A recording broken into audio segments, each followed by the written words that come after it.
Punjabi radio USA ਸੁਣ ਰਹੇ Punjabi radio USA ਦੇ ਸੋਸ਼ਲ ਮੀਡੀਆ ਦੇ ਜ਼ਰੀਏ ਜੁੜੇ ਹੋਏ ਸਾਰੇ ਸਰੋਤੇ ਅਤੇ ਦਰਸ਼ਕ ਸਭਨਾਂ ਨੂੰ ਜੀ ਆਇਆਂ ਨੂੰ ਪਿਆਰ ਭਰੀ ਸਤਿ ਸ੍ਰੀ ਅਕਾਲ।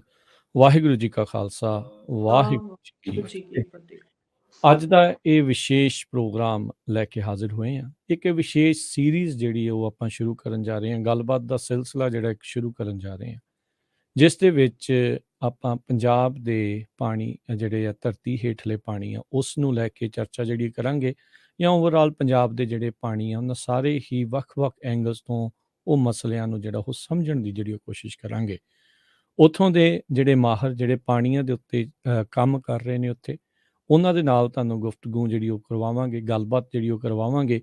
ਉੱਥੋਂ ਦੇ ਮਸਲਿਆਂ ਨੂੰ ਸਮਝਣ ਦੀ ਕੋਸ਼ਿਸ਼ ਕਰਾਂਗੇ ਅਤੇ ਕੀ ਉਸ ਦੇ ਜਿਹੜੇ ਸਲਿਊਸ਼ਨ ਨੇ, ਕੀ ਉਹਨਾਂ ਨੂੰ ਕਿੱਦਾਂ ਠੀਕ ਕੀਤਾ ਜਾ ਸਕਦਾ ਆ, ਉਸ ਉੱਤੇ ਆਪਾਂ ਵਿਚਾਰ ਚਰਚਾ ਕਰਾਂਗੇ। ਅੱਜ ਦੇ ਪ੍ਰੋਗਰਾਮ ਦੇ ਵਿੱਚ ਮੇਰੇ ਨਾਲ ਜਿਹੜੇ ਪੰਜਾਬੀ ਅਮਰੀਕਨ ਗਰੋਵਰਸ ਗਰੁੱਪ ਵੱਲੋਂ ਅਰਸ਼ਦੀਪ ਸਿੰਘ ਜੀ ਉਹ ਸਾਥ ਦੇਣਗੇ, ਗੱਲਬਾਤ ਜਿਹੜੇ ਉਹ ਕਰਨਗੇ, ਕਿਉਂਕਿ ਉਹ ਕੈਲੀਫੋਰਨੀਆ ਦੇ ਪਾਣੀਆਂ ਦੇ ਨਾਲ ਸੰਬੰਧਿਤ ਗੱਲਾਂ ਜਿਹੜੀਆਂ ਉਹ ਕਰਦੇ ਆਏ ਆ। ਆਪਾਂ ਅਪਡੇਟ ਫਾਰਮਿੰਗ ਪ੍ਰੋਗਰਾਮ ਦੇ ਵਿੱਚ ਉਹਨਾਂ ਨਾਲ ਅਕਸਰ ਗੱਲਬਾਤ ਕਰਦੇ ਹਾਂ। ਸਭ ਤੋਂ ਪਹਿਲਾਂ ਉਹਨਾਂ ਨੂੰ ਜੀ ਆਇਆਂ ਨੂੰ ਆਖਦੇ ਹਾਂ। ਅਰਸ਼ਦੀਪ ਸਿੰਘ ਜੀ, ਜੀ ਆਇਆਂ ਨੂੰ ਸਵਾਗਤ ਹੈ। ਸਤਿ ਸ਼੍ਰੀ ਅਕਾਲ। ਸਤਿ ਸ਼੍ਰੀ ਅਕਾਲ ਜੀ। ਤੇ ਅੱਜ ਦੇ ਅਰਸ਼ਦੀਪ ਸਿੰਘ ਜੀ ਆਪਣੇ ਨਾਲ ਜਿਹੜੇ ਜੁੜਨ ਜਾ ਰਹੇ ਨੇ ਮਾਤਾ ਗੁਜਰੀ ਕਾਲਜ ਫਤਿਹਗੜ੍ਹ ਸਾਹਿਬ ਤੋਂ ਪ੍ਰੋਫੈਸਰ ਹਰਬੀਰ ਕੌਰ ਜੀ, ਜੋ ਕਿ ਉੱਥੇ ਵਿਸ਼ੇਸ਼ ਤੌਰ ਦੇ ਉੱਤੇ ਇਹਨਾਂ ਪਾਣੀਆਂ ਦੇ ਮਸਲੇ ਨੂੰ ਲੈ ਕੇ ਗੱਲਬਾਤ ਕਰ ਰਹੇ। ਖੇਤੀਬਾੜੀ ਅਤੇ ਵਾਤਾਵਰਨ ਜਾਗਰੂਕਤਾ ਕੇਂਦਰ ਦੇ ਨਾਲ ਜੁੜ ਕੇ ਕਿੱਦਾਂ ਪਾਣੀ ਦੇ ਮਸਲੇ ਨੇ, ਕਿੱਦਾਂ ਉਹ ਸਾਰਾ ਕੁਝ ਚੱਲ ਰਿਹਾ ਆ, ਉਸ ਦੇ ਬਾਰੇ ਉਹ ਕਰਦੇ ਆ ਰਹੇ ਨੇ ਪਿਛਲੇ ਕਈ ਸਾਲਾਂ ਤੋਂ। ਤੇ ਅੱਜ ਆਪਣੇ ਨਾਲ ਉਹ ਜੁੜਨਗੇ ਤੇ ਆਪਾਂ ਨੂੰ ਪੰਜਾਬ ਦੇ ਜਿਹੜਾ ਧਰਤੀ ਹੇਠਲਾ ਪਾਣੀ ਆ ਉਸ ਦੇ ਮਸਲਿਆਂ ਨੂੰ ਲੈ ਕੇ, ਕੀ ਉਸ ਦੀ ਦਸ਼ਾ ਆ, ਕੀ ਚੱਲ ਰਿਹਾ ਆ, ਉਸ ਦੇ ਪ੍ਰਤੀ ਆਪਾਂ ਨੂੰ ਜਾਗਰੂਕ ਕਰਨਗੇ। ਪ੍ਰੋਫੈਸਰ ਹਰਬੀਰ ਕੌਰ ਜੀ, ਜੀ ਆਇਆਂ ਨੂੰ ਸਵਾਗਤ ਹੈ। ਵਾਹਿਗੁਰੂ ਜੀ ਕਾ ਖਾਲਸਾ, ਵਾਹਿਗੁਰੂ ਜੀ ਕੀ ਫਤਿਹ। ਸੋ ਗੱਲਬਾਤ ਸ਼ੁਰੂ ਕਰਨ ਤੋਂ ਪਹਿਲਾਂ ਪ੍ਰੋਫੈਸਰ ਹਰਬੀਰ ਕੌਰ ਜੀ, ਜੇ ਤੁਸੀਂ ਥੋੜ੍ਹਾ ਜਿਹਾ ਆਪਣੇ ਬਾਰੇ ਜਿਹੜਾ ਉਹ ਦੱਸੋ, ਕਿੱਥੇ ਤੁਸੀਂ ਇਸ ਟਾਈਮ ਪੜ੍ਹਾ ਰਹੇ ਆ, ਕੀ ਜਿਹੜੀ ਆ ਤੁਸੀਂ ਸਟੱਡੀਜ਼ ਕੀਤੀ ਆ, ਤੇ ਪਾਣੀ ਵਾਲੇ ਮਸਲੇ ਦੇ ਵਿੱਚ ਤੁਹਾਡਾ ਰੁਝਾਨ ਜਿਹੜਾ ਕਿਸ ਤਰੀਕੇ ਦੇ ਨਾਲ ਹੈ? ਮੇਰਾ ਜਿਹੜਾ ਵਿਭਾਗ ਹੈ ਉਹ ਅੰਗਰੇਜ਼ੀ ਹੈ, ਇੰਗਲਿਸ਼ ਡਿਪਾਰਟਮੈਂਟ ਦੇ ਵਿੱਚ ਹਾਂ। ਮੈਂ ਮਾਤਾ ਗੁਜਰੀ ਕਾਲਜ ਪੜ੍ਹਾ ਰਹੀ ਹਾਂ। ਤਕਰੀਬਨ ਮੇਰਾ ਜਿਹੜਾ ਟੀਚਿੰਗ ਦਾ ਕਰੀਅਰ ਹੈ ਇਹ 8-9 ਸਾਲ ਦਾ ਹੈ। ਇਸ ਤੋਂ ਬਿਨਾਂ ਮੇਰੀ ਇਸ ਟਾਈਮ PhD ਚੱਲ ਰਹੀ ਹੈ, ਡਾਕਟਰੀ ਡਿਗਰੀ ਸ੍ਰੀ ਗੁਰੂ ਗ੍ਰੰਥ ਸਾਹਿਬ ਵਰਲਡ ਯੂਨੀਵਰਸਿਟੀ ਫਤਿਹਗੜ੍ਹ ਸਾਹਿਬ ਤੋਂ। ਉਹ ਵੀ ਮੇਰਾ ਵਿਸ਼ਾ ਹੈ ਜਿਹੜਾ ਉਹ ਵਾਤਾਵਰਨ ਦੇ ਨਾਲ ਸੰਬੰਧਿਤ ਹੀ ਆ, ਕਿ ਕਿਵੇਂ ਇਕੋਲੋਜੀ ਹੈ ਜਿਹੜੀ ਉਹ ਡਿਵੈਲਪਮੈਂਟ ਤੋਂ ਇਫੈਕਟ ਹੁੰਦੀ ਆ, ਜਾਂ ਇਕੋਲੋਜੀ ਦਾ ਕਲਚਰ ਦੇ ਨਾਲ ਰਿਲੇਸ਼ਨ ਕੀ ਆ, ਜਾਂ ਜਿਹੜਾ ਸਾਡਾ ਲਿਟਰੇਚਰ ਆ ਉਹ ਇਹ ਸਾਰੇ ਮੁੱਦਿਆਂ ਨੂੰ, ਇਹ ਸਾਰੇ ਕਨਸੈਪਟਸ ਨੂੰ ਕਿਵੇਂ ਪ੍ਰੈਜ਼ੈਂਟ ਕਰਦਾ। ਇਸ ਤੋਂ ਬਿਨਾਂ ਮੈਂ ਖੇਤੀਬਾੜੀ ਅਤੇ ਵਾਤਾਵਰਨ ਜਾਗਰੂਕਤਾ ਕੇਂਦਰ ਨਾਲ ਪਿਛਲੇ ਤਕਰੀਬਨ 2 ਸਾਲ ਤੋਂ ਸਾਡਾ ਇਸ ਖੇਤਰ ਦੇ ਵਿੱਚ ਕੰਮ ਚੱਲ ਰਿਹਾ। ਪਿਛਲੇ ਸਾਲ ਪਹਿਲੇ ਸਾਲ ਅਸੀਂ ਜਲ ਚੇਤਨਾ ਯਾਤਰਾ ਸ਼ੁਰੂ ਕੀਤੀ ਸੀ, ਜਿਸ ਵਿੱਚ ਪਿੰਡ ਜਾ ਕੇ ਜਿੰਨਾ ਕੁ ਪੋਸੀਬਲ ਸੀ, ਜਿੰਨਾ ਕੁ ਸੰਭਵ ਸੀ, ਉੱਥੇ ਜਿਹੜੇ ਕੁਦਰਤੀ ਖੇਤੀ ਕਰ ਰਹੇ ਨੇ ਉਹ ਕਿਸਾਨਾਂ ਦੇ ਨਾਲ ਗੱਲਬਾਤ ਕੀਤੀ, ਤਾਂ ਕਿ ਉਹ ਸਾਰੀਆਂ ਗੱਲਾਂ ਕਿ ਕੁਦਰਤੀ ਖੇਤੀ ਔਖੀ ਨਹੀਂ, ਜਾਂ ਕੀ ਇਹਨਾਂ 'ਚ ਦਿੱਕਤਾਂ ਨੇ, ਜਾਂ ਕਿਵੇਂ ਓਵਰਕਮ ਕੀਤਾ ਜਾ ਸਕਦਾ, ਜਾਂ ਸਾਡੇ ਲਈ ਕਿਉਂ ਜ਼ਰੂਰੀ ਹੈ, ਇਹ ਸਾਰੇ ਸੋਸ਼ਲ ਮੀਡੀਆ 'ਤੇ ਅਸੀਂ ਲਿਆਉਣ ਦੀ ਸਾਡੀ ਕੋਸ਼ਿਸ਼ ਸੀ। ਉਹ ਤੋਂ ਬਾਅਦ ਸਾਡਾ ਮੁੱਖ ਟੀਚਾ ਇਹ ਰਹਿੰਦਾ ਹੈ, ਖੇਤਰ ਇਹ ਰਹਿੰਦਾ ਹੈ ਕਿ ਅਸੀਂ ਸਾਰੇ ਪਾਣੀ ਦੇ ਮਸਲਿਆਂ ਨੂੰ ਲੈ ਕੇ, ਜਾਂ ਹੋਰ ਵਾਤਾਵਰਨ ਦੇ ਮਸਲਿਆਂ ਨੂੰ ਲੈ ਕੇ, ਚਾਹੇ ਉਹ ਹਵਾ ਪ੍ਰਦੂਸ਼ਣ ਆ, ਚਾਹੇ ਉਹ ਪਾਣੀ ਆ, ਚਾਹੇ ਉਹ ਭੂਮੀ ਨਾਲ ਸੰਬੰਧਿਤ ਹੈ, ਮਿੱਟੀ ਨਾਲ ਸੰਬੰਧਿਤ ਆ, ਉਹ ਸਾਰਿਆਂ ਦੇ ਪ੍ਰਤੀ ਲੋਕਾਂ ਦੇ ਵਿੱਚ ਆਮ ਅਵੇਅਰਨੈਸ, ਜਾਗਰੂਕਤਾ ਲੈ ਕੇ ਆਈਏ। ਤਾਂ ਇਸ ਖੇਤਰ ਦੇ ਵਿੱਚ ਵੀ ਜਿੰਨਾ ਕੁ ਸਾਤੋਂ ਹੁੰਦਾ ਹੈ ਥੋੜਾ ਬਹੁਤ ਅਸੀਂ ਆਪਦਾ ਯੋਗਦਾਨ ਪਾਉਂਦੇ ਰਹਿੰਦੇ ਹਾਂ। ਜੀ ਜੀ, ਸੋ ਬਿਲਕੁਲ, ਸੋ ਬਹੁਤ ਵਧੀਆ ਜਿਹੜੇ ਉਪਰਾਲੇ ਆ ਇਸ ਜਿਹੜੇ ਵਿਭਾਗ ਦੇ ਵੱਲੋਂ, ਤੁਹਾਡੇ ਜਿਹੜੇ ਅਵੇਅਰਨੈਸ ਸੈਂਟਰ ਦੇ ਵੱਲੋਂ ਜਿਹੜੇ ਉਹ ਕੀਤੇ ਜਾ ਰਹੇ ਆ। ਸੋ ਇਸ ਚੀਜ਼ ਦੇ ਲਈ ਤੁਸੀਂ ਵਧਾਈ ਦੇ ਪਾਤਰ ਆ। ਤੇ ਅਕਸਰ ਅਰਸ਼ਦੀਪ ਸਿੰਘ ਜੀ ਤੇ ਪ੍ਰੋਫੈਸਰ ਹਰਬੀਰ ਕੌਰ ਜੀ ਵੀ ਜਿਹੜਾ ਇੱਥੇ ਪ੍ਰਵਾਸੀ ਪੰਜਾਬੀ ਬੈਠਾ ਆ, ਉਹਨੂੰ ਪੰਜਾਬ ਨੂੰ ਲੈ ਕੇ ਚਿੰਤਾ ਜਿਹੜੀ ਉਹ ਰਹਿੰਦੀ, ਚਾਹੇ ਉਹ ਪੋਲੀਟੀਕਲ ਹੋਵੇ, ਚਾਹੇ ਉੱਥੇ ਸਿੱਖ ਧਰਮ ਦੇ ਨਾਲ ਜੋ ਹੋ ਰਿਹਾ, ਜੋ ਮਾਈਨੋਰਟੀਜ਼ ਦੇ ਨਾਲ ਹੋ ਰਿਹਾ ਉਹ ਹੋਵੇ, ਤੇ ਸਭ ਤੋਂ ਵੱਧ ਮੈਂ ਕਹਿੰਦਾ ਵੀ ਸਾਰੇ ਪੋਲੀਟਿਕਸ ਤੋਂ ਉੱਤੇ ਉੱਠ ਕੇ, ਚਾਹੇ ਕਿਸੇ ਵੀ ਉਸ ਦੇ ਨਾਲ ਸੰਬੰਧਿਤ ਆ, ਉਹਨੂੰ ਪਾਣੀਆਂ ਦੀ ਫਿਕਰ ਜਿਹੜੀ ਉਹ ਬਹੁਤ ਰਹਿੰਦੀ ਆ।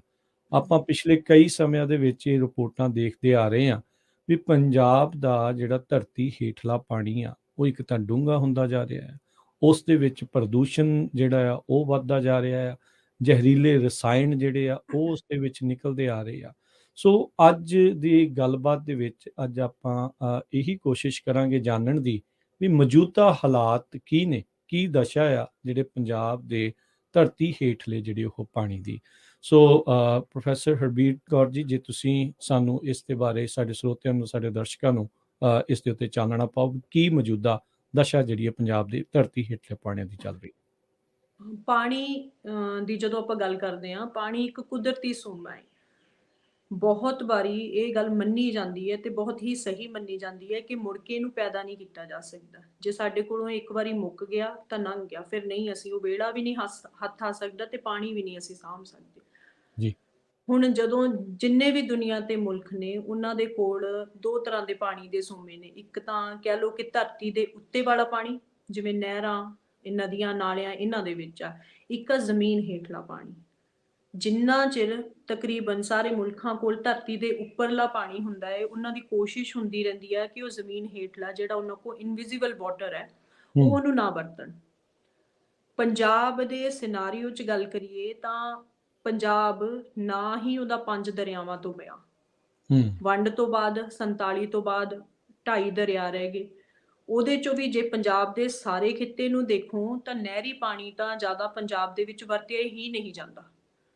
ਤਾਂ ਪੂਰਨ ਤੌਰ ਤੇ ਪੰਜਾਬ ਦੀ ਚਾਹੇ ਉਹ ਖੇਤੀ ਆ, ਚਾਹੇ ਉਹ ਇੰਡਸਟਰੀ ਆ ਇੱਥੇ ਜਿਹੜੀ ਲੱਗੀ ਹੋਈ ਆ, ਉਹ ਸਾਰੀ ਜ਼ਮੀਨ ਹੇਠਲੇ ਪਾਣੀ ਤੇ ਹੀ ਨਿਰਭਰ ਹੋਊਗੀ। ਜਦੋਂ ਹੁਣ ਜ਼ਮੀਨ ਹੇਠਲੇ ਪਾਣੀ ਤੇ ਨਿਰਭਰ ਹੋਗੀ ਤਾਂ ਇੰਨੀ ਜ਼ਰਖੇਜ਼ ਜ਼ਮੀਨ 'ਚੋਂ ਇੰਨੀ ਪੈਦਾਵਾਰ ਆਉਂਦੀ ਹੈ। ਅਕਸਰ ਮੰਨਿਆ ਜਾਂਦਾ ਹੈ ਕਿ ਦੁਨੀਆ ਦੇ ਉੱਤੇ ਜਿੰਨੇ ਖਿੱਤਿਆਂ ਦੇ ਵਿੱਚੋਂ ਖੇਤੀਬਾੜੀ ਆ ਜਿਹੜਾ ਸਭ ਤੋਂ ਜ਼ਿਆਦਾ ਯੋਗਦਾਨ ਪਾ ਰਹੀ ਹੈ, ਪੰਜਾਬ ਉਹਨਾਂ ਖਿੱਤਿਆਂ ਦੇ ਵਿੱਚੋਂ ਇੱਕ ਧਰਤੀ ਹੈ। ਤਾਂ ਹੁਣ ਉਹਦਾ ਇੱਕ ਬਹੁਤ ਵੱਡਾ ਕਾਰਨ ਜਾਂ ਮੁੱਖ ਕਾਰਨ ਉੱਥੇ ਜ਼ਮੀਨ ਹੇਠਲਾ ਪਾਣੀ ਆ, ਜੋ ਉੱਥੇ ਪਾਣੀ ਖੇਤੀ ਲਈ ਵਰਤਿਆ ਜਾਂਦਾ ਹੈ। ਹੁਣ ਪੰਜਾਬ ਦੇ ਇਸ ਵਕਤ ਐਵੇਂ ਦੇ ਹਾਲਾਤ ਬਣ ਗਏ ਨੇ ਕਿ ਜਦੋਂ ਇਹ ਰੌਲਾ ਪੈਣਾ ਸ਼ੁਰੂ ਹੋ ਗਿਆ ਕਿ ਵੀ ਭਾਈ ਪਾਣੀ ਮੁੱਕ ਜਾਣਾ ਹੈ, ਜਦੋਂ ਪੰਜਾਬ ਤੋਂ ਪਾਣੀ ਮੁੱਕ ਗਿਆ, ਉਹ ਤੋਂ ਬਾਅਦ ਪੰਜਾਬ ਦੀ ਜੋ ਹਾਲਤ ਹੋਏਗੀ, ਉਸ ਦਾ ਅਸੀਂ ਅੰਦਾਜ਼ਾ ਜਾਂ ਕਹਿ ਲਓ ਅਸੀਂ ਇਮੈਜਿਨ ਵੀ ਨਹੀਂ ਕਰ ਸਕਦੇ ਵੀ ਉਹ ਕਿਵੇਂ ਦਾ ਪੰਜਾਬ ਹੋਏਗਾ। 2017 ਦੇ ਵਿੱਚ ਖੇਤੀਬਾੜੀ ਯੂਨੀਵਰਸਿਟੀ ਇੱਕ ਰਿਪੋਰਟ ਆਈ, ਉਹਨਾਂ ਦੁਆਰਾ ਐਨਾਲਿਸਿਸ ਕੀਤਾ ਗਿਆ। ਉਹਨਾਂ ਮੁਤਾਬਕ ਕਿ ਆਉਂਦੇ ਅਗਲੇ 17 ਸਾਲਾਂ 'ਚ ਤਕਰੀਬਨ 2035 ਤੱਕ ਪੰਜਾਬ ਦਾ ਜ਼ਮੀਨ ਹੇਠਲਾ ਪਾਣੀ ਆ ਜਿਹੜਾ ਉਹ ਖਤਮ ਹੋ ਜਾਣਾ। ਹੁਣ ਇੰਨੇ ਛੋਟੇ ਉਹਦੇ ਵਿੱਚ ਇਹ ਗੱਲ ਸੋਚਣੀ ਕਿ 2035 ਤੋਂ ਬਾਅਦ ਸਾਨੂੰ ਪੀਣ ਲਈ ਵੀ ਪਾਣੀ ਨਹੀਂ ਮਿਲਣਾ, ਤਾਂ ਇਹ ਬਹੁਤ ਹੀ ਅਸੰਭਵ ਗੱਲ ਜਾਪਦੀ ਹੈ। ਪਰ ਇਹ ਹੋ ਰਿਹਾ ਹੈ। ਜਦੋਂ ਹੁਣ ਪੂਰੇ ਪੰਜਾਬ ਦੇ ਵਿੱਚ ਜਾਂ ਸਾਰੇ 3 ਪੱਤਣ ਮੰਨੇ ਜਾਂਦੇ ਨੇ ਪਾਣੀ ਦੇ। 3 ਪੱਤਣਾਂ ਦੇ ਵਿੱਚੋਂ ਇਹ ਨਹੀਂ ਹੈ ਪੂਰੇ ਪੰਜਾਬ ਦੇ ਵਿੱਚ ਸਾਰੇ ਹੀ ਵਿੱਚ ਹੀ 3 ਪੱਤਣ ਨੇ, ਬਹੁਤਾ ਹਿੱਸਾ 3 ਪੱਤਣਾਂ ਦੇ, ਕਈ ਜਗ੍ਹਾ ਤਾਂ ਇੱਕੋ ਹੀ ਪੱਤਣ ਵਿੱਚ ਪਾਣੀ ਹੈ। ਠੀਕ ਹੈ। ਜਦੋਂ ਇਹ 3 ਪੱਤਣਾਂ ਦੇ ਵਿੱਚੋਂ ਪਾਣੀ ਮੁੱਕ ਜਾਣਾ ਹੈ ਤਾਂ ਪਾਣੀ ਨਹੀਂ ਹੋਣਾ, ਪੀਣ ਵਾਸਤੇ ਵੀ ਨਹੀਂ ਹੋਣਾ। ਉਹ ਵੀ ਜਿਵੇਂ ਦੁਨੀਆ ਦੇ ਜ਼ਿਆਦਾ ਮੁਲਕ ਉਹ ਨੇ ਜਿਨ੍ਹਾਂ ਕੋਲ ਪਾਣੀ ਦਾ ਸੋਮਾ ਆਪਦਾ ਹੈ, ਕੁਝ ਪਾਣੀ ਦਾ ਸੋਮਾ ਹੈ ਜਿਹੜਾ ਉਹ ਬਾਕੀਆਂ ਤੋਂ ਪਾਣੀ ਹੈ ਉਹ ਮੁੱਲ ਲੈਂਦੇ ਨੇ। ਤਾਂ ਹੋ ਸਕਦਾ ਆਉਂਦੇ ਸਮੇਂ ਵਿੱਚ ਪੰਜਾਬ ਦੀ ਧਰਤੀ ਨੂੰ ਵੀ ਇਹ ਜਿਹੜੀ ਆ ਸਮੱਸਿਆ ਦਾ ਸਾਹਮਣਾ ਕਰਨਾ ਪਵੇ ਕਿ ਪੀਣ ਲਈ ਪਾਣੀ ਕਿੱਥੋਂ ਆਵੇਗਾ।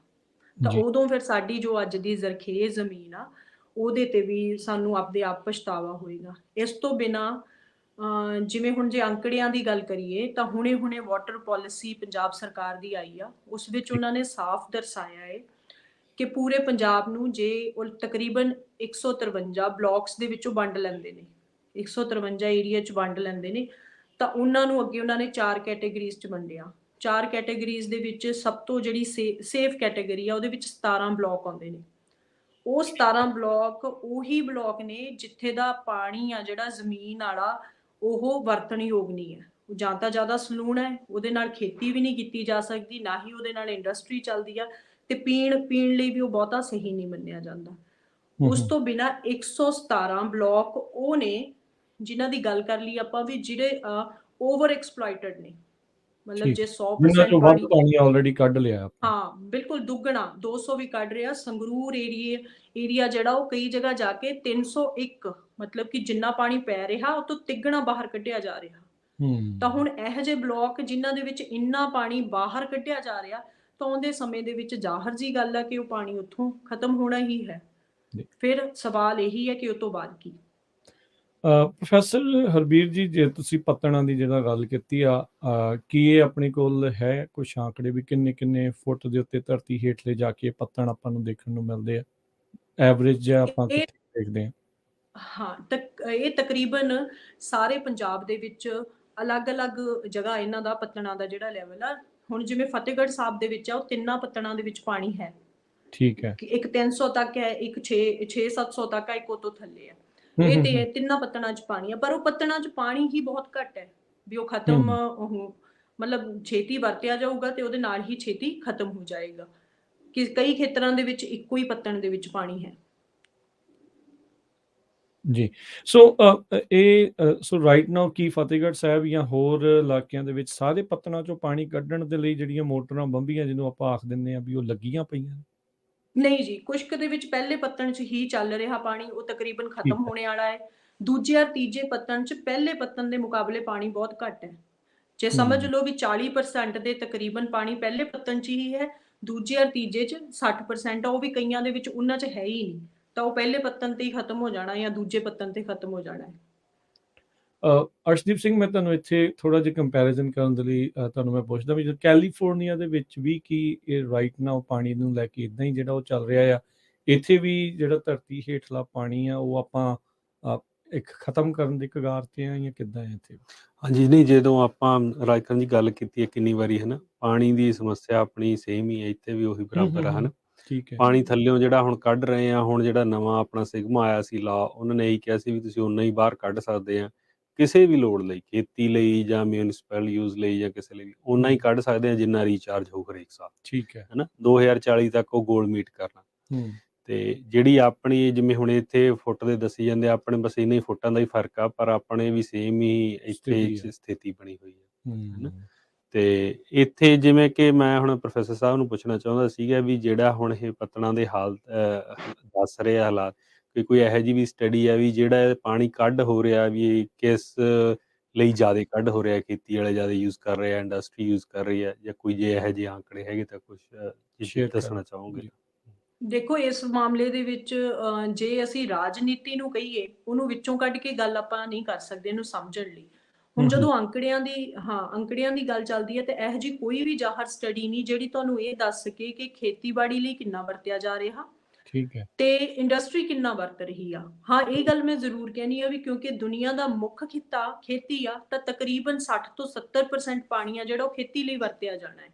ਪਰ ਹੁਣ ਇੰਡਸਟਰੀ ਜਾਂ ਪਬਲਿਕ ਦੇ ਵਿੱਚ ਖੇਤੀਬਾੜੀ ਨੂੰ ਐਵੇਂ ਪ੍ਰੈਜ਼ੈਂਟ ਕੀਤਾ ਜਾਂਦਾ ਹੈ ਕਿ ਜਿਵੇਂ ਉਹ ਵੇਸਟੇਜ ਹੋਵੇ, ਵੀ ਉੱਥੇ ਪਾਣੀ ਜੋ ਲੱਗ ਰਿਹਾ ਉਹ ਵੇਸਟੇਜ ਆ। ਤਾਂ ਸਭ ਤੋਂ ਵੱਧ ਰੌਲਾ ਜਦੋਂ ਪੰਜਾਬ ਦੇ ਵਿੱਚ ਪਾਣੀ ਮੁੱਕਣ ਦਾ ਪੈਂਦਾ ਹੈ, ਵੀ ਪਾਣੀ ਖਤਮ ਹੋਣਾ, ਤਾਂ ਉੱਥੇ ਫੇਰ ਆ ਕੇ ਇਹੀ ਕਿਹਾ ਜਾਂਦਾ ਹੈ ਕਿ ਇਹਦੇ ਰਿਸਪੌਂਸਿਬਲ ਫਾਰਮਰਸ ਨੇ, ਕਿਸਾਨ ਨੇ, ਕਿਉਂਕਿ ਉਹ ਜੀ ਝੋਨਾ ਲਾਉਂਦੇ ਨੇ, ਇਸ ਕਰਕੇ ਉੱਥੇ ਪਾਣੀ ਆ ਜਿਹੜਾ ਮੁੱਕ ਰਿਹਾ। ਹੁਣ ਇਹਦੇ ਬਾਰੇ ਮੈਂ ਤੁਹਾਨੂੰ ਗੱਲ ਇਹਦੇ ਨਾਲ ਮਿਲਦੀ ਨਹੀਂ, ਪਰ ਮੈਂ ਤੁਹਾਨੂੰ ਇੱਕ ਉਦਾਹਰਨ ਦੇਣਾ ਚਾਹੁੰਦੀ ਹਾਂ। ਹੁਣ ਪਿੱਛੇ ਜੇ ਬਹੁਤ ਜ਼ਿਆਦਾ ਰੌਲਾ ਪਿਆ ਇਸ ਗੱਲ ਦਾ ਕਿ ਦੀਵਾਲੀ ਦੇ ਦਿਨਾਂ ਦੇ ਵਿੱਚ ਬਹੁਤ ਜ਼ਿਆਦਾ ਪਟਾਕੇ ਚੱਲਦੇ ਨੇ, ਉਹਦਾ ਬਹੁਤ ਰੌਲਾ ਪਿਆ। ਉਹ ਇੰਨੇ ਲੋਕ ਸੈਂਸਿਟਾਈਜ਼ ਹੋ ਜਾਂਦੇ ਨੇ ਕਿ ਪਿੰਡਾਂ ਦੇ ਵਿੱਚ ਜਿਹੜੇ ਪਟਾਕੇ 2-2 ਵਜੇ ਤੱਕ ਰਾਤ ਨੂੰ ਚੱਲਦੇ ਸੀ, ਉਹ ਕ੍ਰੈਕਰ ਸੀਗੇ, ਉਹ ਤਕਰੀਬਨ ਸਾਰੇ ਉਹ 1 ਘੰਟਾ ਵੀ ਕੋਈ ਚਲਾਉਂਦਾ, ਕੋਈ ਨਹੀਂ ਚਲਾਉਂਦਾ, ਇਹ ਵਾਲੇ ਹਾਲਾਤ ਬਣ ਗਏ ਕਿ ਉਹਨਾਂ ਨੂੰ ਜਦੋਂ ਅਵੇਅਰ ਕੀਤਾ ਜਾਂਦਾ ਜਾਂ ਉਹਨਾਂ ਤੇ ਰੌਲਾ ਪੈਂਦਾ ਵੀ ਤੁਸੀਂ ਰਿਸਪੌਂਸਿਬਲ ਹੋ, ਤਾਂ ਇਸ ਪਾਸੇ ਨੂੰ ਜਿੰਨਾ ਉਹਨਾਂ ਤੋਂ ਹੱਲ ਹੁੰਦਾ ਹੈ ਲੋਕ ਕਰਦੇ ਨੇ, ਉਹ ਸੈਂਸਿਟਾਈਜ਼ ਕਰਦੇ ਨੇ। ਇਹਦੇ ਉਲਟ ਸ਼ਹਿਰਾਂ ਦੀ ਹਾਲਤ ਐਵੇਂ ਦੀ ਨਹੀਂ ਸੀ। ਹਾਲਾਂਕਿ ਕੰਪੈਰੀਜ਼ਨ ਉਵੇਂ ਨਹੀਂ ਬਣਦਾ, ਪਰ ਮੈਂ ਇਹ ਗੱਲ ਜ਼ਰੂਰ ਕਹਿਣਾ ਚਾਹੁੰਦੀ ਹਾਂ ਕਿ ਜਿਹੜੇ ਲੋਕ, ਜਿਹੜੇ ਕਿਸਾਨ ਨੇ, ਉਹ ਪਿੰਡਾਂ ਨੂੰ ਬਿਲੋਂਗ ਕਰਦੇ ਨੇ, ਉਹਨਾਂ ਨੂੰ ਜਦੋਂ ਤੁਸੀਂ ਸਮੱਸਿਆ ਤੇ ਸੈਂਸਿਟਾਈਜ਼ ਕਰਦੇ ਹੋ, ਉਹਨਾਂ ਨੂੰ ਫਿਕਰ ਹੁੰਦੀ ਆ। ਪਰ ਖੇਤੀ ਵਾਲੇ ਮਾਮਲੇ 'ਚ ਉਹ ਖੁਦ ਮਜਬੂਰ ਨੇ, MSP ਹੀ ਨਹੀਂ ਮਿਲ ਰਿਹਾ, ਤਾਂ ਉਹ ਖੁਦ ਵਿਕਟਮ ਨੇ ਇਸ ਗੱਲ ਦੇ ਕਿ ਵੀ ਉਹ ਕੀ ਕਰਨ ਜਦੋਂ ਉਹਨਾਂ ਦੀ ਕਿਸੇ ਦੂਜੇ ਫਸਲ ਦਾ ਉਹ MSP ਨਹੀਂ ਮਿਲਦਾ। ਹਾਂ, ਜਿਹੜੀ ਅੰਕੜਿਆਂ ਦੀ ਗੱਲ ਹੋਈ ਆ, ਹੁਣ ਉਹਦੇ ਵਿੱਚ ਕੋਈ ਇੰਡਸਟਰੀ ਕਿੰਨਾ ਪਾਣੀ ਵਰਤ ਰਹੀ ਆ, ਇਹ ਬਿਲਕੁਲ ਕੋਈ ਵੀ ਰਿਪੋਰਟ ਜ਼ਾਹਰ ਨਹੀਂ ਕਰਦੀ ਹੈਗੀ। ਜੀਰਾ ਮਸਲਾ ਚੱਲ ਰਿਹਾ, ਉਹਦੇ ਅੰਦਰ 5-6 ਬੋਰ ਇਹੋ ਜਿਹੇ ਸੀਗੇ ਜਿਹੜੇ ਰਿਵਰਸ ਬੋਰਿੰਗ ਵਾਲੇ ਸੀ, ਉਹ ਕਿੰਨਾ ਪਾਣੀ ਬਾਹਰ ਕੱਢਦੇ ਨੇ। ਬਹੁਤ ਸਾਰੇ ਅੰਕੜੇ ਅੱਗੇ ਆਏ ਕਿ ਮਨਜ਼ੂਰੀਆਂ ਘਟਦੀਆਂ ਸੀਗੀਆਂ, ਫਿਰ ਉਹ ਤੋਂ ਬਾਅਦ ਚੱਲ ਪਿਆ। ਮਤਲਬ ਤਕਰੀਬਨ ਉਹ 20 ਡਿਸਟਿਲਰੀ ਦੀ ਸੀਗੀ, ਤਾਂ ਉਹਦੇ ਵਿੱਚ ਇਹ ਮੰਨਿਆ ਜਾਂਦਾ ਵੀ 18 ਤੋਂ 20 ਲੱਖ ਲੀਟਰ ਪਾਣੀ ਆ ਜਿਹੜਾ ਉਹ ਵਰਤਦੇ ਸੀ ਰੋਜ਼। ਤਾਂ ਹੁਣ ਇੰਨਾ ਪਾਣੀ ਬਾਹਰ ਕੱਢਣਾ, ਤਾਂ ਮਤਲਬ ਵਰਤਣਾ, ਤਾਂ ਉਹ ਆਪਣੇ ਆਪ ਦੇ ਵਿੱਚ ਇੱਕ ਚਿੰਤਾ ਵਾਲੀ ਗੱਲ ਆ, ਪਰ ਉਹ ਚਿੰਤਾ ਕਿਤੇ ਵੀ ਕਾਗਜ਼ਾਂ ਤੇ ਨਹੀਂ ਹੁੰਦੀ। ਤਾਂ ਕਾਗਜ਼ਾਂ ਤੇ ਜੇ ਰੌਲਾ ਪੈਂਦਾ ਤਾਂ ਉਹ ਖੇਤੀਬਾੜੀ ਦਾ ਹੀ ਪੈਂਦਾ ਵੀ ਇਹੀ ਵੇਸਟੇਜ ਚੱਲ ਰਹੀ ਹੈ ਇੱਥੇ। ਪ੍ਰੋਫੈਸਰ ਸਾਹਿਬ, ਜਦੋਂ ਆਪਾਂ ਇਹ ਗੱਲ ਕਰਦੇ ਹਾਂ ਹੁਣ, ਕਿਉਂਕਿ ਮਸਲਾ ਇਹ ਫਿਰ ਪਾਣੀ ਰੀਚਾਰਜ ਨੂੰ ਲੈ ਕੇ ਵੀ ਆ, ਕੀ ਇਹ ਮੌਸਮ ਦੀਆਂ ਜਿਹੜੀਆਂ ਤਬਦੀਲੀਆਂ ਆ ਜਾਂ ਮੀਂਹ ਘੱਟ ਪੈਣੇ ਜਾਂ ਨਾ ਪੈਣੇ, ਔੜਾਂ ਜਿਹੜੀਆਂ ਆਉਣੀਆਂ ਆ, ਇਹ ਮਸਲੇ ਨੂੰ ਹੋਰ ਵਧਾ ਦਿੰਦੀ? ਕਲਾਈਮੇਟ ਕ੍ਰਾਈਸਿਸ ਸਾਰੀ ਦੁਨੀਆ ਤੇ ਆਇਆ ਹੋਇਆ ਹੈ, ਮੌਸਮ ਬਦਲ ਰਹੇ ਨੇ। ਪੰਜਾਬ ਦੇ ਵਿੱਚ ਇਸ ਵਕਤ ਜਿੰਨੇ ਡਿਊਰੇਸ਼ਨ 'ਚ ਠੰਡ ਪਈ, ਠੰਡ ਬਹੁਤ ਜਗ੍ਹਾ ਟੈਂਪਰੇਚਰ ਆ ਜਿਹੜਾ ਸਰਕਾਰੀ ਅੰਕੜਿਆਂ ਮੁਤਾਬਕ ਉਹ 0 ਜਾਂ ਮਾਈਨਸ 'ਚ ਵੀ ਗਿਆ। ਇਹੋ ਜਿਹਾ ਪਿਛਲੇ ਸਾਲਾਂ ਦੇ ਵਿੱਚ ਨਹੀਂ ਸੀ, ਪਰ ਠੰਡ ਬਹੁਤ ਘੱਟ ਸਮੇਂ ਲਈ ਪਈ। ਹੁਣ ਇੱਥੇ ਫਰਵਰੀ ਚੱਲ ਰਹੀ ਆ, ਫਰਵਰੀ ਦੇ ਵਿੱਚ ਵੀ ਜਿਸ ਦਿਨ ਬੱਦਲਵਾਈ ਆ ਜਾਂ ਥੋੜਾ ਠੰਡ ਦਾ ਮੌਸਮ ਹੈ, ਉਦੋਂ ਠੰਡ ਹੁੰਦੀ ਆ, ਨਹੀਂ 5-6 ਫਰਵਰੀ ਨੂੰ ਇਦਾਂ ਲੱਗ ਰਿਹਾ ਸੀ ਵੀ ਹੁਣ ਗਰਮੀ ਸ਼ੁਰੂ ਹੋ ਗਈ, ਕਿਉਂਕਿ ਮੀਂਹ ਹੀ ਨਹੀਂ ਪਈ। ਜਦ ਤੱਕ ਮੀਂਹ ਨਹੀਂ ਪੈਂਦਾ ਉਹਦੇ ਨਾਲ ਹੁਣ ਪਿਛਲੇ ਸਾਲ ਜਿਵੇਂ ਕਣਕ ਦਾ ਝਾੜ ਘਟਿਆ, ਇਸ ਵਾਰੀ ਵੀ ਇਹ ਮੰਨਿਆ ਜਾ ਰਿਹਾ ਵੀ ਕਣਕ ਦਾ ਝਾੜ ਆ ਜਿਹੜਾ ਉਹ ਘਟੇਗਾ, ਕਿਉਂਕਿ ਮੌਸਮ ਆ ਜਿਹੜਾ ਉਹਦੇ ਨਾਲ ਉਹ ਅਫੈਕਟ ਹੋਣਾ ਹੈ। ਤਾਂ ਹੁਣ ਇਹ ਮੌਸਮ ਜਿਹੜਾ ਬਦਲ ਰਿਹਾ, ਮੀਂਹ ਨਹੀਂ ਪੈ ਰਹੇ ਜਾਂ ਮੀਂਹ ਵੱਧ ਪੈ ਰਹੇ ਨੇ ਜਾਂ ਜ਼ੋਰ ਨਾਲ ਨਹੀਂ ਪੈ ਰਹੇ, ਕਿਤੇ ਵੱਧ ਪੈ ਰਿਹਾ ਕਿਤੇ ਘੱਟ ਪੈ ਰਿਹਾ, ਉਹਦੇ ਨਾਲ ਜ਼ਾਹਰ ਜੀ ਗੱਲ ਹੈ ਕਿ ਪਾਣੀ ਤੇ ਅਸਰ ਪੈਣਾ ਹੀ ਪੈਣਾ ਹੈ। ਜੇ ਰਹੀ ਗੱਲ ਰਿਚਾਰਜ ਕਰਨ ਦੀ, ਹੁਣ ਰਿਚਾਰਜ ਹੋਣ ਲਈ ਜ਼ਮੀਨ ਦੇ ਵਿੱਚ ਪਾਣੀ ਸੋਖਣ ਲਈ 2-3 ਦਿੱਕਤਾਂ ਆ ਰਹੀਆਂ ਨੇ। ਇੱਕ ਤਾਂ ਤਕਰੀਬਨ ਸਾਰੇ ਪਿੰਡ ਜਾਂ ਸਾਰੇ ਸ਼ਹਿਰ ਪੱਕੇ ਹੋ ਚੁੱਕੇ ਨੇ, ਤਾਂ ਪਾਣੀ ਸੀਪ ਕਿੱਥੋਂ ਹੋਵੇ, ਜ਼ਮੀਨ ਦੇ ਵਿੱਚ ਜਾਵੇ ਕਿੱਥੋਂ। ਦੂਜੀ ਗੱਲ, ਜਿੰਨਾ ਪੰਜਾਬ ਦੇ ਵਿੱਚ ਖੇਤੀ ਯੋਗ ਰਕਬਾ ਹੈ ਜਿਹੜਾ, ਉਹ ਮੌਨਸੂਨ ਦੇ ਟਾਈਮ ਦੇ ਵਿੱਚ ਜਦੋਂ ਮੀਂਹ ਪੈਣੇ ਨੇ ਉਦੋਂ ਉਹਨਾਂ ਦੇ ਵਿੱਚ ਤਕਰੀਬਨ ਜੀਰੀ ਲੱਗੀ ਹੁੰਦੀ ਆ। ਤਾਂ ਜੀਰੀ ਆ ਜੋ ਝੋਨਾ ਹੈ, ਉਹਦੇ ਨਾਲ ਉਹ ਸਾਰਾ ਏਰੀਆ ਮਾਰਸ਼ੀ ਇੱਕ ਦਲਦਲ ਬਣ ਚੁੱਕਿਆ ਹੁੰਦਾ ਹੈ ਵੀ ਉਹਨਾਂ ਦੀ ਇੱਕ ਸਖਤ ਪਰਤ ਬਣ ਗਈ, ਪਾਣੀ ਥੱਲੇ ਜਾਂਦਾ ਹੀ ਨਹੀਂ, ਤਾਂ ਰਿਚਾਰਜ ਕਿਵੇਂ ਹੋਊਗਾ। ਹੁਣ ਇਹਦੇ ਲਈ ਆਰਟੀਫਿਸ਼ਲ ਰਿਚਾਰਜ, ਮੈਂ ਤਾਂ ਉਹਨੂੰ ਆਰਟੀਫਿਸ਼ਲੀ ਕਹੂੰਗੀ ਕਿ ਉਹ ਸ਼ੁਰੂ ਕਰ ਲਈ ਕਿ ਤੁਸੀਂ ਢੋਲ ਬਣਾਓ, ਡਰਮ ਬਣਾਓ, ਜ਼ਮੀਨ ਦੇ ਵਿੱਚ ਪੱਕਾ ਕਰਕੇ 3 ਡਿੱਗ ਪੱਟ ਕੇ, ਤੇ ਫਿਰ ਉਹ ਤੋਂ ਬਾਅਦ ਉਹ ਜ਼ਮੀਨ 'ਚ ਪਾਣੀ ਚਲਿਆ ਜਾਊ ਜਾਂ ਤੁਸੀਂ ਉਹਨੂੰ ਉੱਪਰ ਵਰਤ ਲਓ। ਇਹ ਐਵੇਂ ਦਾ ਚੱਲ ਪਿਆ ਕੰਮ। ਉਹ ਇੱਕ ਤਰੀਕੇ ਦੇ ਨਾਲ ਕੁਝ ਹੱਦ ਤੱਕ ਤਾਂ ਸਹਾਇਕ ਹੈ, ਪਰ ਉਹ ਕੁਦਰਤੀ ਉਨਾ ਨਹੀਂ ਹੋ ਸਕਦਾ ਹੈ। ਉਹ ਤਾਂ ਇੱਕ ਐਵੇਂ ਕਿਹਾ ਜਾ ਸਕਦਾ ਵੀ ਡੁੱਬਦੇ ਨੂੰ ਤਿਣਕੇ ਦੇ ਸਹਾਰੇ ਵਾਲੀ ਗੱਲ ਹੋਈ ਹੋਈ ਹੈ। ਉਹਦੇ ਤੇ ਕੋਸ਼ਿਸ਼ ਕਰ ਰਹੇ ਨੇ ਬਹੁਤ ਸਾਰੀਆਂ ਸੰਸਥਾਵਾਂ ਨੇ, ਈਵਨ ਸਾਡਾ ਆਪਦਾ ਕੇਂਦਰ ਵੀ ਇਸ ਚੀਜ਼ ਤੇ ਫੋਕਸ ਕਰ ਰਿਹਾ ਹੈ। ਅਸੀਂ ਜੇ ਕੋਈ ਜਾਣਕਾਰੀ ਲੈਣੀ ਚਾਹੁੰਦਾ ਹੈ ਜਾਂ ਇਹ ਚਾਹੁੰਦਾ ਹੈ ਕਿ ਅਸੀਂ ਬਣਵਾਉਣਾ, ਤਾਂ ਅਸੀਂ ਉਹਨੂੰ ਉਸ ਤਰੀਕੇ ਦੀ ਜਾਣਕਾਰੀ ਦੇ ਕੇ ਸਹੂਲਤਾਂ ਵੀ ਪ੍ਰੋਵਾਈਡ ਕਰਾਉਂਦੇ ਹਾਂ। ਜੀ। ਨਹੀਂ, ਇਹ ਮਸਲਾ ਤਾਂ ਕਾਫੀ ਹੁਣ ਗੰਭੀਰਤ ਰੂਪ ਅਖਤਿਆਰ ਕਰ ਚੁੱਕਾ ਆ। ਪਾਣੀ ਰੀਚਾਰਜ ਨਹੀਂ ਹੋਣਾ, ਸਭ ਕੁਝ ਪੱਕੇ ਹੋ ਜਾਣਾ ਤੇ ਪਾਣੀ ਥੱਲੇ ਨਹੀਂ ਜਾਊ, ਤਾਂ ਇਹ ਪਤਨਾਂ 'ਚ ਪਾਣੀ ਘਟਦਾ ਜਾਣਾ, ਤੇ ਪਤਨਾਂ 'ਚ ਜਦੋਂ ਪਾਣੀ ਘਟਦਾ ਆ ਤੇ ਸਬਸਿਡੈਂਸ ਹੁੰਦੀ ਆ। ਜੋਸ਼ੀਮਠ ਦਾ ਹਾਲ ਆਪਾਂ ਜਿਹੜਾ ਉਹ ਦੇਖਿਆ ਵੀ ਉੱਥੇ ਕੀ ਜਿਹੜਾ ਉਹ ਹੋਇਆ। ਇੱਥੇ ਕੈਲੀਫੋਰਨੀਆ 'ਚ ਵੀ ਬਹੁਤ ਸਾਰੇ ਅਜਿਹੇ ਸ਼ਹਿਰ ਨੇ ਜਿਹੜੇ 20-20 ਫੁੱਟ ਥੱਲੇ ਧੱਸ ਚੁੱਕੇ ਨੇ। ਸੋ ਇਹ ਕਾਮਨ ਜਿਹੜੀ ਪ੍ਰੋਬਲਮ ਇਸ ਟਾਈਮ ਜਿਹੜੀ ਉਹ ਹੈਗੀ ਆ। ਪ੍ਰੋਫੈਸਰ ਸਾਹਿਬ, ਜਦੋਂ ਹੁਣ ਤੁਹਾਡਾ ਜਿਹੜਾ ਕੇਂਦਰ ਜਾਂ ਹੋਰ ਲੋਕ ਪਾਣੀ ਜਿਹੜੇ ਲਗਾਤਾਰ ਡੂੰਘੇ ਹੁੰਦੇ ਜਾ ਰਹੇ, ਜਦੋਂ ਉਸ ਨੂੰ ਲੈ ਕੇ ਆਮ ਲੋਕਾਂ ਨਾਲ ਗੱਲ ਕਰਦੇ ਆ, ਜਿੱਦਾਂ ਤੁਸੀਂ ਦੀਵਾਲੀ ਦੇ ਵਿੱਚ ਪਟਾਕਿਆਂ ਦੀ ਉਦਾਹਰਣ ਦਿੱਤੀ ਸੀ, ਕੀ ਉਹ ਮੰਨਣ ਨੂੰ ਤਿਆਰ ਨੇ? ਜਦ ਕਿ ਆਪਾਂ ਮੁੱਢ ਤੋਂ ਸੁਣਦੇ ਆਏ ਹਾਂ, ਗੁਰੂਆਂ ਪੀਰਾਂ ਦੀ ਧਰਤੀ, ਜ਼ਰਖੇਜ਼ ਜ਼ਮੀਨ, ਪਾਣੀ ਇੱਥੇ ਮੁੱਕ ਨਹੀਂ ਸਕਦੇ। ਕੀ ਉਹ ਮੰਨਣ ਨੂੰ ਤਿਆਰ ਨੇ ਵੀ ਪਾਣੀ ਥੱਲੇ ਹੇਠਲਾ ਜਿਹੜਾ ਉਹ ਘਟ ਸਕਦਾ? ਹੁਣ ਇਹ ਇੱਕ ਤਰ੍ਹਾਂ ਦਾ ਪਾਣੀ ਵਾਲਾ ਜਿਹੜਾ ਮੁੱਦਾ ਹੈ, ਉਹ ਹਰ ਖੇਤਰ 'ਚ ਛਾਇਆ ਹੋਇਆ ਹੈ। ਉਹ ਰਾਜਨੀਤੀ ਦਾ ਮੁੱਦਾ ਵੀ ਬਹੁਤ ਬਣਿਆ ਹੋਇਆ ਹੈ। ਜਦੋਂ ਹੁਣ ਤੁਸੀਂ ਪਾਣੀ ਥੱਲੇ ਜਾ ਰਿਹਾ, ਤੁਸੀਂ ਕਨਵਿੰਸ ਕਿਹਨੂੰ ਕਰਨਾ ਹੈ? ਜੇ ਤਾਂ ਤੁਸੀਂ ਇੰਡਸਟਰੀ ਵੱਲੋਂ ਕੋਈ ਤੁਹਾਡੇ ਅੱਗੇ ਨਹੀਂ ਆ ਰਿਹਾ, ਕਿਉਂਕਿ ਇੰਡਸਟਰੀ ਕਿੰਨਾ ਵਰਤ ਰਹੀ ਆ, ਨਾ ਸਾਡੇ ਕੋਲ ਇਸ ਗੱਲ ਦੇ ਅੰਕੜੇ ਨੇ। ਕਿੰਨਾ ਉਹ ਪੋਲਿਊਟ ਕਰ ਰਹੇ ਨੇ, ਨਾ ਸਾਡੇ ਕੋਲ ਇਸ ਗੱਲ ਦੇ ਅੰਕੜੇ ਨੇ। ਅਸੀਂ ਸਿਰਫ ਰੌਲਾ ਪਾ ਲੈਂਦੇ ਹਾਂ ਵੀ ਇੱਥੇ ਇੰਡਸਟਰੀ ਆਹ ਕਰ ਰਹੀ ਹੈ, ਇੱਥੇ ਆਹ ਕਰ ਰਹੀ ਆ, ਉਹ ਚੱਲਦਾ ਰਹਿੰਦਾ। ਬਸ ਉਧਰੋਂ ਕੋਈ ਨੁਮਾਇੰਦਾ ਨਹੀਂ ਜਿਹੜੀ ਇਸ ਗੱਲ ਦਾ ਕੋਈ ਜਵਾਬ ਦੇਣਾ ਵੀ ਪਸੰਦ ਕਰਦਾ। ਉਹ ਤੋਂ ਬਾਅਦ ਦੂਜਾ ਜਿਹੜਾ ਇਹ ਨਿਸ਼ਾਨ ਹੈ, ਉਹ ਤੋਂ ਬਾਅਦ ਇਹ ਟਾਰਗੇਟ ਬਣਦੇ ਨੇ ਕਿਸਾਨ। ਉਹਨਾਂ ਵੱਲ ਨੂੰ ਜਦੋਂ ਗੱਲ ਕਰਦੇ ਆ ਤੇ ਵੀ ਪਾਣੀ ਥੱਲੇ ਜਾ ਰਿਹਾ, ਤਾਂ ਉਹਨਾਂ ਦੇ ਵਿੱਚੋਂ 5-7 ਸਾਲ ਪਹਿਲਾਂ ਤੱਕ ਤਾਂ 4 ਸਾਲ ਪਹਿਲਾਂ ਤੱਕ ਤਾਂ ਬਹੁਤ ਲੋਕ ਇਹ ਗੱਲ ਮੰਨਣ ਨੂੰ ਤਿਆਰ ਹੀ ਨਹੀਂ ਸੀ ਕਿ ਵੀ ਪੰਜਾਬ ਦੇ ਵਿੱਚ ਪਾਣੀ ਦੀ ਸਮੱਸਿਆ ਆ ਸਕਦੀ ਆ। ਉਹ ਕਹਿੰਦੇ ਸੀਗੇ ਕਿ ਨਹੀਂ, ਇਹੋ ਜਿਹਾ ਕੁਛ ਨਹੀਂ ਹੈ। ਸਮਾਂ ਤੇ ਕੁਛ ਸੇਮ ਵਾਲੇ ਇਲਾਕਿਆਂ ਦੇ ਵਿੱਚ ਜੇ ਪਾਣੀ ਥੱਲੇ ਚਲਿਆ ਗਿਆ ਤਾਂ ਉਹਦੇ ਨਾਲ ਉੱਥੋਂ ਜ਼ਮੀਨਾਂ ਨੇ ਜਿਹੜੀਆਂ ਉਹ ਵਧੀਆ ਉਤਪਾਦਨ ਦੇਣ, ਖੇਤੀ ਵਰਗੀਆਂ ਉਹ ਵਧੀਆ ਉੱਥੋਂ ਮਿਲਣ ਲੱਗ ਗਿਆ, ਪ੍ਰੋਡਕਸ਼ਨ ਹੋ ਗਈ। ਤਾਂ ਉਹਨਾਂ ਨੂੰ ਤਾਂ ਇਹ ਲੱਗਦਾ ਸੀ ਕਿ ਪਾਣੀ ਦਾ ਜੇ ਰੌਲਾ ਪੈ ਰਿਹਾ ਤਾਂ ਇਹ ਗਲਤ ਪੈ ਰਿਹਾ, ਨਾ ਹੀ ਇਹੋ ਜਿਹਾ ਕੁਛ ਹੋ ਸਕਦਾ ਤੇ ਨਾ ਹੀ ਇੱਥੇ ਹੋ ਰਿਹਾ ਹੈ।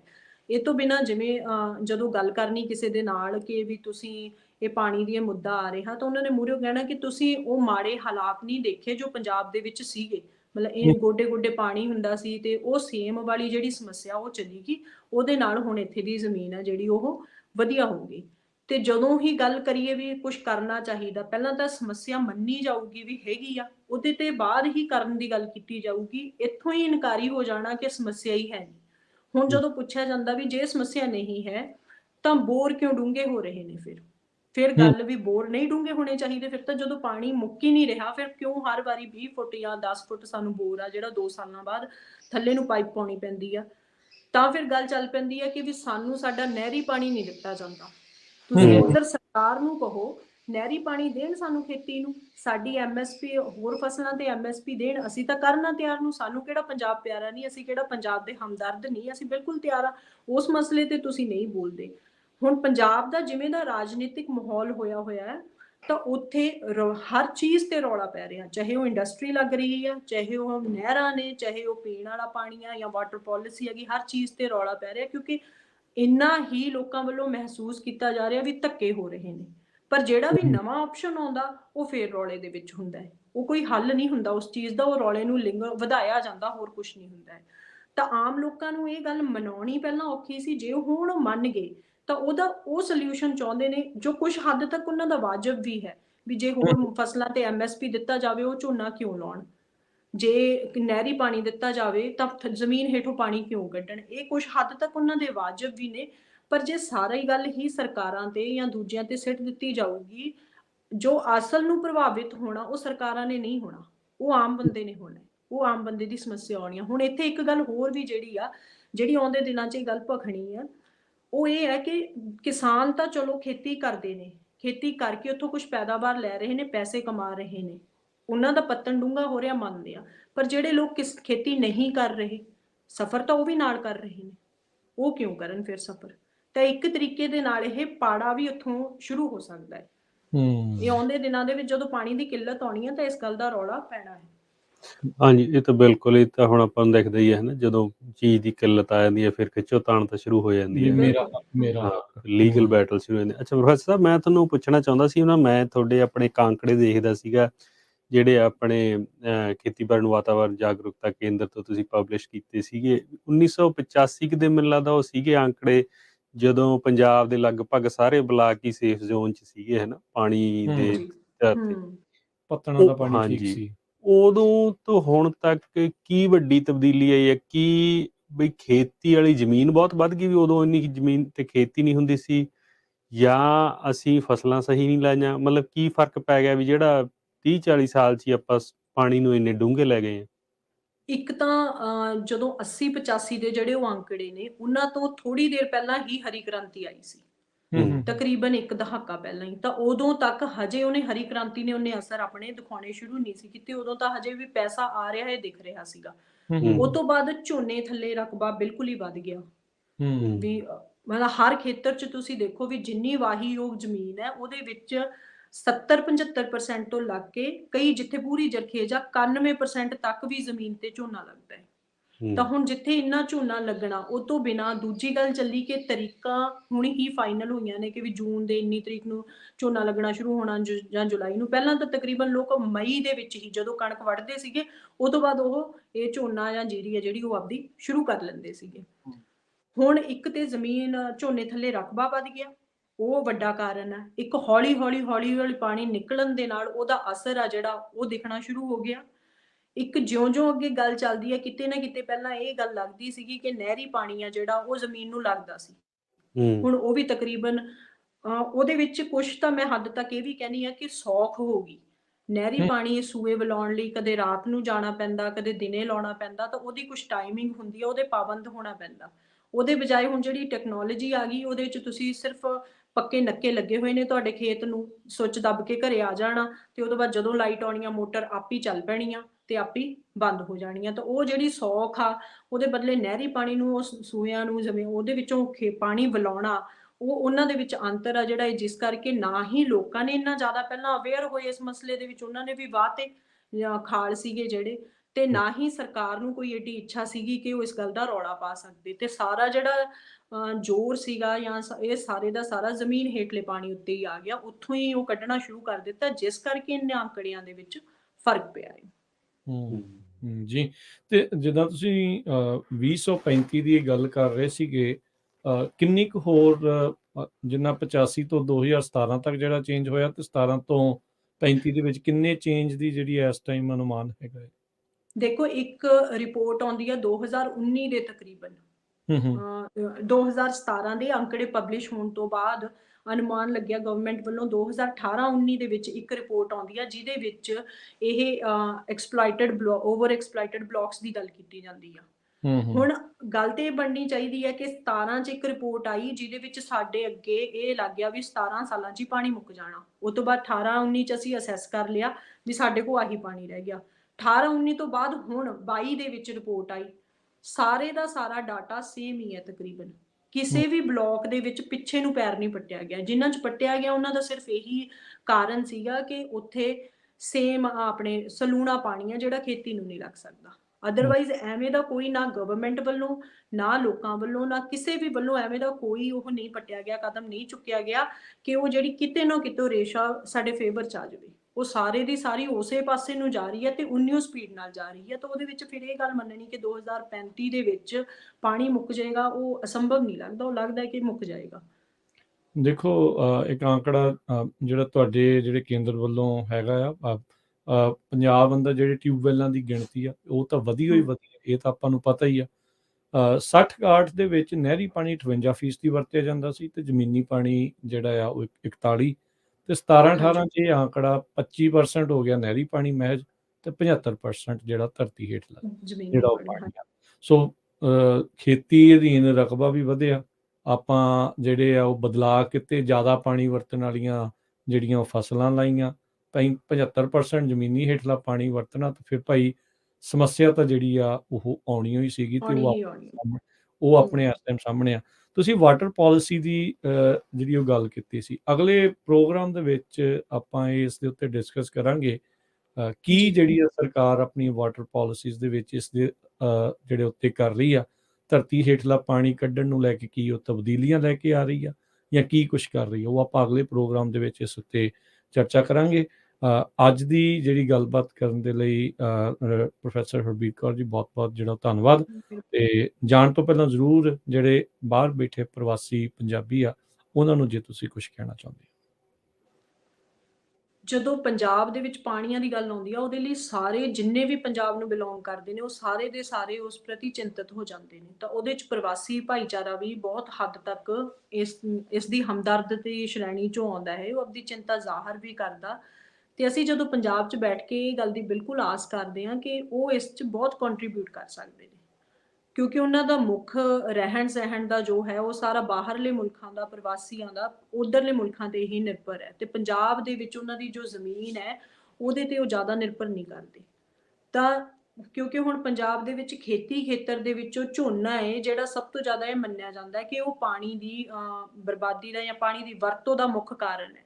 ਤਾਂ ਪ੍ਰਵਾਸੀ ਭਾਈਚਾਰਾ ਇਸ ਸੰਬੰਧੀ ਇਹ ਅਸੀਂ ਆਸ ਕਰਦੇ ਹਾਂ ਵੀ ਉਹ ਇਹ ਗੱਲ ਕਰ ਸਕਦਾ ਕਿ ਉਹਨਾਂ ਦੀ ਜਿੰਨੀ ਜ਼ਮੀਨ ਇੱਧਰ ਹੈ ਉਹ ਇਸ ਸ਼ਰਤ ਤੇ ਠੇਕੇ ਤੇ ਦੇਣ ਆਪਦੀ ਪੈਲੀ ਨੂੰ ਕਿ ਇਹਦੇ ਵਿੱਚ ਝੋਨਾ ਨਹੀਂ ਬੀਜਿਆ ਜਾਵੇ। ਇਸ ਕਰਨ ਲਈ ਉਹਨਾਂ ਨੂੰ ਆਪਦਾ ਜਿਹੜਾ ਉਹਨਾਂ ਦਾ ਠੇਕਾ ਹੈ ਉਹ ਜ਼ਰੂਰ ਘਟਾਉਣਾ ਪਵੇਗਾ ਤੇ ਉਹ ਠੇਕਾ ਘਟਾ ਲੈਣ ਇਹ ਸ਼ਰਤ ਤੇ ਕਿ ਅਸੀਂ ਇੱਕੋ ਹੀ ਫਸਲ ਦਾ ਲਵਾਂਗੇ, ਕਣਕ ਦਾ ਹੀ, ਪਰ ਇਹਦੇ ਵਿੱਚ ਝੋਨਾ ਹੈ ਜਿਹੜਾ ਜਾਂ ਤਾਂ ਝੋਨੇ ਦੀ ਜਗ੍ਹਾ ਤੇ ਕੁਝ ਹੋਰ ਬੀਜ ਲਿਆ ਜਾਵੇ ਜਾਂ ਉਹਨਾਂ ਚਿਰ ਉਹ ਖਾਲੀ ਛੱਡ ਦਿੱਤੀ ਜਾਵੇ ਉਹਨਾਂ ਚਿਰ ਉਹ, ਤਾਂ ਕਿ ਉਹਦੇ ਨਾਲ ਉਹਦਾ ਜ਼ਮੀਨ ਦਾ ਵੀ ਫਾਇਦਾ ਹੁੰਦਾ ਹੈ ਕਿ ਉਹਦੇ ਵਿੱਚ ਜਿਹੜੀਆਂ ਉਹਦੀਆਂ ਕਹਿ ਲਓ ਫਰਟੀਲਿਟੀ ਰੇਟ ਆ ਉਹ ਵੱਧ ਜਾਂਦੀ ਆ। ਮੁੜ ਕੇ ਆਉਣ ਵਾਲੀਆਂ ਜਿਹੜੀਆਂ ਫਸਲਾਂ ਨੇ ਉਹ ਜ਼ਿਆਦਾ ਝਾੜ ਦਿੰਦੀਆਂ ਨੇ। ਤਾਂ ਉਹਦੇ 'ਚ ਉਹਦਾ ਵੀ ਫਾਇਦਾ ਹੈ, ਉਹਦੇ ਨਾਲ ਪੰਜਾਬ ਦਾ ਵੀ ਫਾਇਦਾ ਹੈ। ਜੇ ਉਹ ਠੇਕਾ ਘੱਟ ਕਰ ਦਿੰਦੇ ਨੇ ਤਾਂ ਉਹਦੇ ਨਾਲ ਜਿਹੜਾ ਬੰਦਾ ਉਹਨਾਂ ਦੀ ਪੈਲੀ ਵਾਹ ਰਿਹਾ ਉਹਦਾ ਵੀ ਫਾਇਦਾ। ਹਾਂ, ਇਹ ਗੱਲ ਥੋੜ੍ਹੀ ਮਨਾਉਣੀ ਔਖੀ ਆ ਪਰ ਮਨਾਈ ਜਾ ਸਕਦੀ ਹੈ ਜੇ ਇਹਨੂੰ ਪੈਸੇ ਦੇ ਮਾਮਲੇ 'ਚ ਮਾਪ ਕੇ ਦੱਸਿਆ ਜਾਵੇ ਕਿ ਵੀ ਨਹੀਂ, ਅਸੀਂ ਇੰਨਾ ਪੈਸਾ ਲੈਣਾ ਹੀ ਨਹੀਂ ਹੈ, ਇੰਨਾ ਠੇਕਾ ਅੱਧਾ ਕਰਤਾ ਜਾਂ 10,000 ਇੱਕ ਬਿੱਗੇ ਪਿੱਛੇ ਘਟਾਤਾ ਜਾਂ ਜਿਵੇਂ ਵੀ ਉਹਨਾਂ ਨੂੰ ਵਾਜਬ ਲੱਗਦਾ ਤੇ ਉਹ ਕੀਤਾ ਜਾ ਸਕਦਾ ਹੈ। ਜੀ, ਸੋ ਬਹੁਤ-ਬਹੁਤ ਧੰਨਵਾਦ ਪ੍ਰੋਫੈਸਰ ਹਰਬੀਰ ਜੀ ਤੇ ਅਰਸ਼ਦੀਪ ਜੀ। ਆਪਾਂ ਅੱਜ ਦੇ ਪ੍ਰੋਗਰਾਮ ਨੂੰ ਇੱਥੇ ਜਿਹੜਾ ਉਹ ਸਮਾਪਤ ਕਰਦੇ ਹਾਂ। ਇਹ ਨਵੇਂ ਪ੍ਰੋਗਰਾਮਾਂ ਦੀ ਲੜੀ ਜਿਹੜੀ ਉਹ ਆਪਾਂ ਲੈ ਕੇ ਹਾਜ਼ਰ ਹੋਏ ਹਾਂ। ਆਉਂਦੇ ਹਫਤੇ ਦੇ ਵਿੱਚ ਵੀ ਆਪਾਂ ਇੱਦਾਂ ਹੀ ਗੱਲਬਾਤ ਨੂੰ ਜਿਹੜਾ ਉਹ ਜਾਰੀ ਰੱਖਾਂਗੇ। ਸਰਕਾਰ ਦੀ ਪਾਣੀ ਪਾਲਿਸੀ, ਵਾਟਰ ਪਾਲਿਸੀ ਕੀ ਆਖਦੀ ਆ ਉਸ ਉੱਤੇ ਜਿਹੜੀ ਆ ਹੋਰ ਕੁਝ ਕਰਾਂਗੇ। ਗੱਲਬਾਤ ਕਰਨ ਦੇ ਲਈ ਸਾਰਿਆਂ ਦਾ ਬਹੁਤ-ਬਹੁਤ ਧੰਨਵਾਦ। ਵਾਹਿਗੁਰੂ ਜੀ ਕਾ ਖਾਲਸਾ, ਵਾਹਿਗੁਰੂ ਜੀ ਕੀ